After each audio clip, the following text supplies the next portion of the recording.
The phone rang sharply, jolting me from the mild trance I'd fallen into while staring at the tax forms scattered across my desk.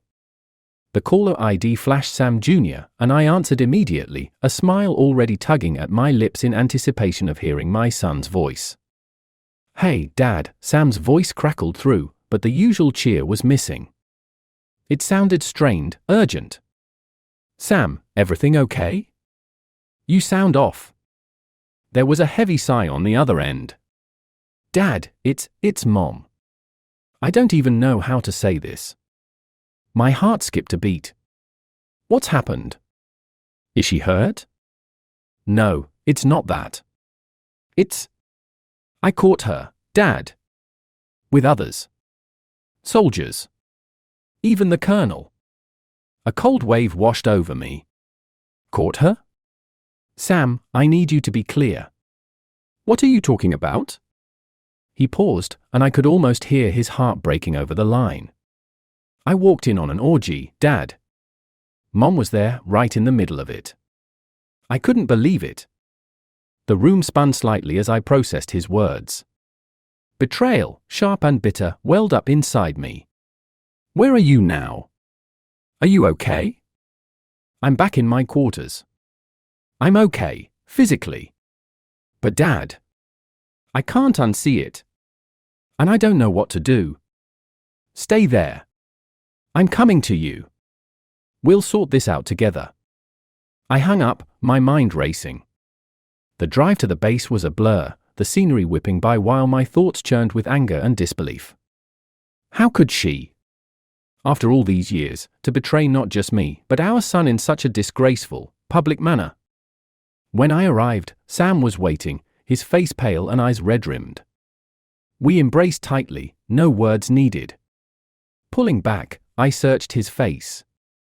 "We'll get through this, son. Together. We need to do something, Dad. We can't just let this go." I nodded, the plan already forming in my mind. "We will. We're going to make sure she doesn't just get away with this. And neither will they." Sam wiped his eyes, steeling himself. "What are we going to do?" "First, we gather evidence. We make sure that when we strike, it counts. Everyone involved pays. We'll start tonight. Can you handle that?" He nodded firmly, the soldier in him rising to the challenge. "Yes, sir." "Known." That night, armed with a digital camera and a newfound resolve, we made our way to the barracks where the indiscretions had occurred. The base was quiet, the dim lights casting long shadows as we moved stealthily. Inside, we documented everything, the rooms, the remnants of their encounters, any piece of evidence carelessly left behind. It was grim, but necessary. Sam handled it like a professional, but I could see the hurt in his eyes. "We've got enough," I finally said, placing a hand on his shoulder. "Let's bring this to the colonel's superiors. Let's blow this wide open." Sam nodded, a grim determination setting in. "Let's do it. For our family's honor." As we walked back to the car, the weight of our mission felt heavy but right. We were in this together, a father and son bonded by betrayal but driven by a shared need for justice. What we were about to do wouldn't be easy or pleasant, but it was necessary. Revenge, in this case, was a duty we owed to ourselves and to the truth. The early morning mist clung to the base as we approached the administrative building, a fortress of red brick that seemed even more imposing under the weight of our purpose. I glanced at Sam, his jaw set, his eyes hard with resolve. Today, we would confront the powers that be, armed with the damning evidence collected in the dead of night. As we entered, the secretary, a middle-aged woman with sharp glasses and a no-nonsense bun, looked up from her computer. "Can I help you, gentlemen?" she asked, her voice crisp. "We need to see General Hartley, immediately," I stated, my voice carrying more authority than I felt.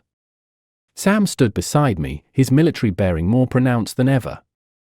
She scrutinized us for a moment, then nodded, picking up the phone. "General Hartley, there are 2 gentlemen here to see you." "Yes, sir, it seems urgent." After a tense wait, we were ushered into a spacious office where General Hartley stood behind his desk, his presence commanding. "Gentlemen, what brings you here at this hour?" Sam took the lead, his voice steady. "Sir, we have evidence of misconduct involving several members of this base, including Colonel Stevens. It pertains to activities that violate both military conduct and the basic tenets of decency." Hartley's eyebrows rose. "That's a serious accusation. Do you have proof?" We handed over the photos and documents. As Hartley examined them, his expression darkened. "This is grave indeed." Suddenly, the door swung open and Colonel Stevens himself barged in, his face flushed with anger. "What is this nonsense I'm hearing about accusations against me?" Sam faced him squarely, his anger palpable. "You know exactly what this is about, Colonel." Stevens glared at us both, then turned to Hartley. "These claims are baseless. I demand that these men be removed from my base." But Hartley wasn't swayed.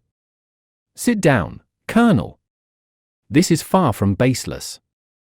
We're going to investigate this thoroughly." As the Colonel sat, simmering, Hartley continued, "I'm initiating a formal inquiry. I'll need statements from everyone involved, starting with you two." Sam and I spent the next hours detailing everything we knew, every piece of evidence laid bare.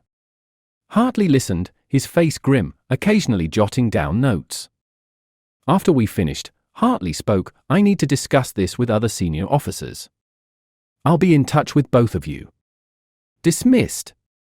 Outside, the air felt charged, the gravity of what we had set into motion weighing heavily on us. As we walked towards the parking lot, a young private jogged up to us, out of breath. "Sir, you need to see this," he said, handing a phone to Sam. On it, a message thread open, revealing a group of soldiers discussing the scandal. The words were a mix of shock and some, disturbingly, of support for the Colonel. "We need to gather more than just physical evidence," I murmured. "These attitudes, this culture, it's all part of the problem." Sam nodded, determination flaring anew. "Let's get to work then. We're just getting started." As we drove away, the base receded into the background, but the battle lines were drawn. Ahead lay a struggle not just against a few individuals, but against a pervasive rot within the ranks. We were no longer just avenging a personal betrayal, we were fighting for the soul of the institution that had defined both our lives. The base buzzed with tension, a hive of whispered conversations and sidelong glances as Sam and I walked through its heart. Word of our accusations and the ongoing investigation had spread like wildfire, and the air was thick with unease.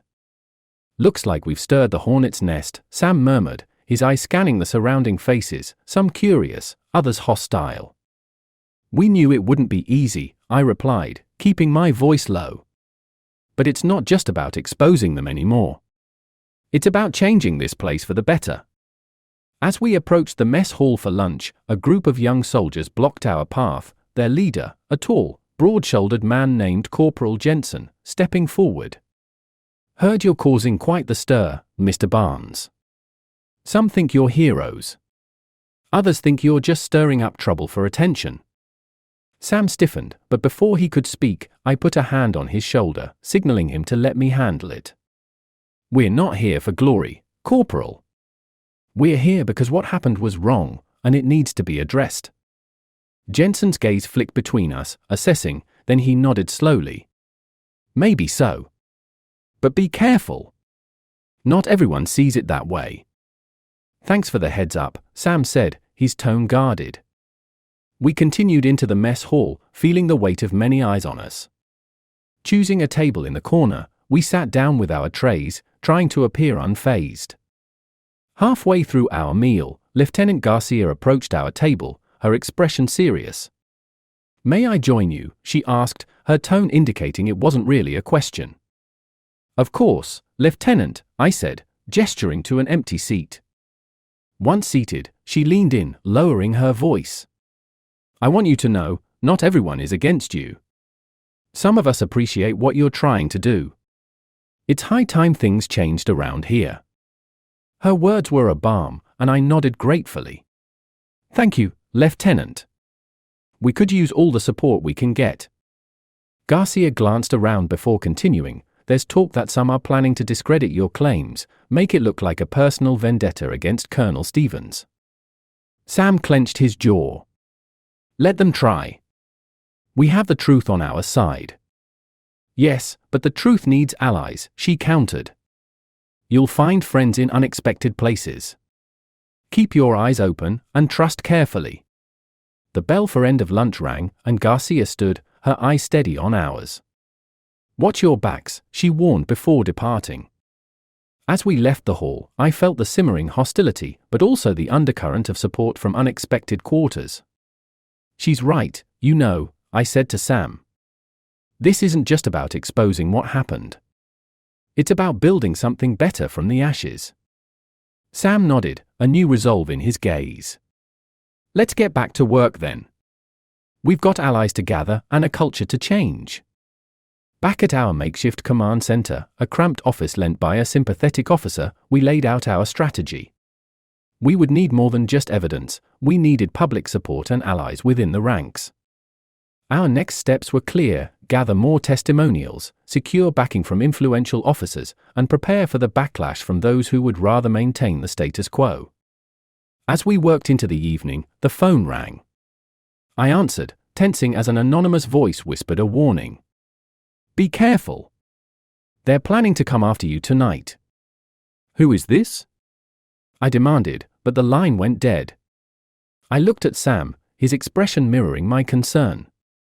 It's starting, he said, standing up. Let's make sure we're ready. The night would be long, and the shadows around us deepened, but our resolve was unshaken.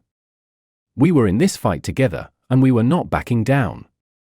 The night air was crisp as we patrolled the perimeter of our temporary headquarters, the warning still echoing in our ears.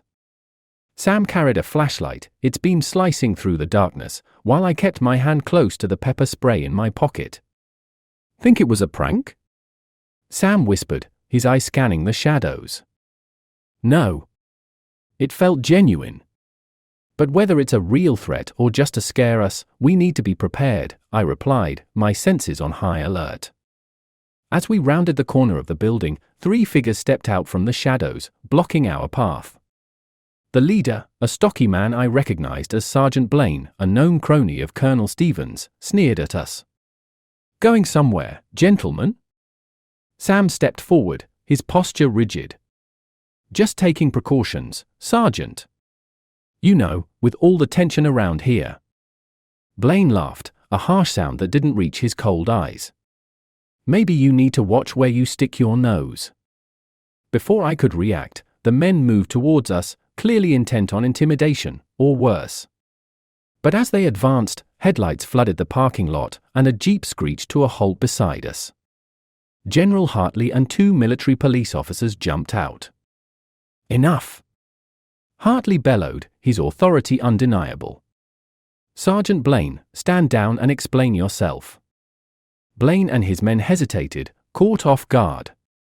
The general's arrival had shifted the power dynamics instantly. We were just talking, sir, Blaine muttered, but the threat in his posture was unmistakable. Looks more like harassing to me, Hartley snapped. Consider this a formal warning. Any more of this, and you'll find yourself in a court-martial. As Blaine's group dispersed grudgingly, Hartley turned to us, his expression softened. I received a tip-off about a potential attack. Seems it was timely. Are you two all right? Yes, sir, thanks to you, I said, my relief palpable. Come with me. There's more you need to know. Hartley motioned towards his office, a grave tone to his voice. Once inside, Hartley closed the door and faced us squarely.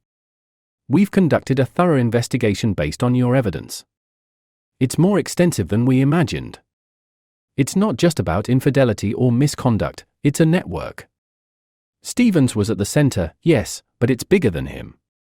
They've been manipulating assignments, promotions, even covering up crimes. Sam and I exchanged a look, the scale of the corruption dawning on us.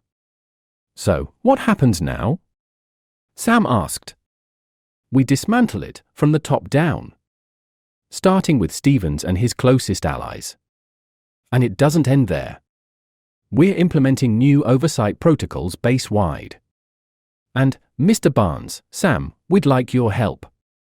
Our help? I was taken aback.